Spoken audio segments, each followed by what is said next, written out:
Tuwang-tuwa yung blessing nyo mga best dahil ang aga ng mga blessings ko. May nagbigay nga sa akin ng 10,000 mga best at hindi ko na nga siya papangalanan para mas dumami pa yung mga blessings niya.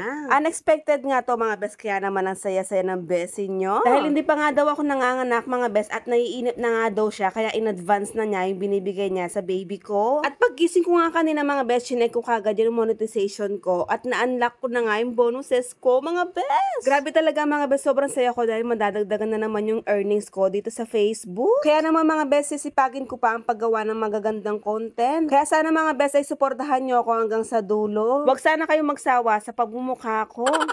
So anyway mga best, maglilinis muna ako ng mga pinagkainan naming almusal. Para pagkatapos mga best ay makapagluto na rin ako ng ulam namin for lunch. Dahil wala kaming ganap ngayon mga best, samahan nyo na lang ako sa daily routine ko dito sa bahay. So wala nga si Daddy King dyan mga best dahil inutusan kong mamalengke. Meron kasi naglakong mais dito sa amin nung isang araw mga best kaya lulutuin ko na lang siya ng swam. At nagpabili na lang ako kay Daddy King ng pangsahog sa palengke. Adidas at ulo nga ng manok ang pinabili ko mga best at dahon ng ampalaya. Kayo rin ba mga best, ganyan din ba yung pinansasahog nyo kapag nagluluto kayo ng swam mais? Ako kasi mga best, mas gusto ko yung paa at ulo ng manok lalo na kapag malambot. Nakalimutan ko nga sinabi kay Daddy na palinis na niya yung mga paa para pag uwi niya dito ay hugasan ko na lang. Medyo matrabaho din kasi ang paglinis ng paa ng manok. Heto nga mga best at manggigisa na tayo ng bawang at sibuyas. Pagkatapos mga best ay sinabay ko na rin yung mga paa ng manok at ulo ng manok. Igigisa-gisa ko lang mga best tapos ilalagay ko na rin yung kinayod kong mais. Tapos lalagyan ko na rin siya ng tubig mga best para lumambot yung mga paa ng manok. Tapos tinimplahan ko na rin mga best para sabay-sabay na ang pagluto. Tapos yung dahon ng ampalaya mga best huli ko nang ilalagay. Pagluto ng ating swam mga best, saka ko na ilalagay yung dahon ng ampalaya para hindi pumait yung ating swam mga best. Heto nga, luto na yung ating swam mga best kaya ilalagay ko na yung dahon ng ampalaya. Pagkatapos ay pwede na natin patayin yung apoy. Tapos takpan mo lang mga best dahil maluluto din yan. Pagkaluto nga ng ulam mga best ay kumain na kami dahil nanlalambot na ako sa gutom. Ang sarap nga ng pagkaluto mga best, ang lalambot ng mga paa. Gustong gusto nga din ni Daddy King yung niluto ko mga best, ang dami niya rin nakain. Madalang lang kasi ako magluto ng ganito mga best kaya kapag nagluluto ako ng swam ay nasusold out agad. Hay nako, tignan nyo naman yung itsura ko, mukhang pagod na pagod talaga. Ang dami ko kasing ginagawa mga best habang nagluluto ako, naglilinis ako tapos naglalaba rin. Mabuti na lang mga best naka-automatic machine na ako kaya magsasampay na lang ako. Pagkatapos nga namin kumain mga best, sakto tapos na nga itong nilaban kong puti. Isasampay ko na mga best para makasalang ulit ako ng decolor. Ang sarap nga maglaba mga best dahil ang init ng panahon mabilis matuyo yung mga damit. At habang nga nakasalang yung decolor ko mga best, pinaliguan ko naman si Baby Arya. O diba mga best, umaga pa lang bugbog ka na sa trabaho. Hay nako mga best, gusto ko na rin maligo dyan dahil naaamoy ko na rin yung sarili ko.